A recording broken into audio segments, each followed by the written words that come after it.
voglioso e ansioso di incominciare, quindi non vedevamo l'ora, adesso finalmente si comincia a fare sul serio, quindi bello, bellissimo. Dopo la trionfale promozione dello scorso anno, il Venezia Football Club riabbraccia la Serie A con la mission di restarci a lungo. Esordio di campionato finalmente a Pierluigi Penzo di Sant'Elena contro il Lecce di Eusebio Di Francesco, l'ultimo allenatore del Venezia in Serie A e predecessore proprio di Giovanni Stroppa, grande condottiero, insieme al direttore generale Filippo Antonelli, del ritorno nella massima serie dei Lagunari.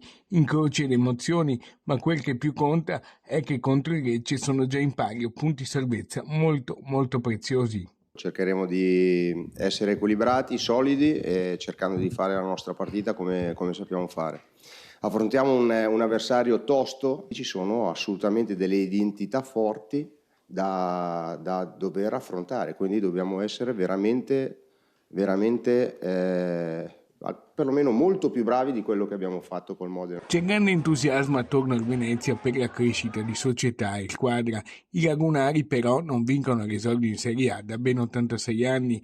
Intanto Filip Stankovic ha rinnovato il suo contratto con il Venezia fino al 2030, altro grande colpo del direttore Antonelli. Stroppa legge così la prima di Coppa Italia, tra luci e ombre contro il Modena. Qualcuno è in ritardo, è innegabile, è in ritardo a livello fisico e in ritardo di idee.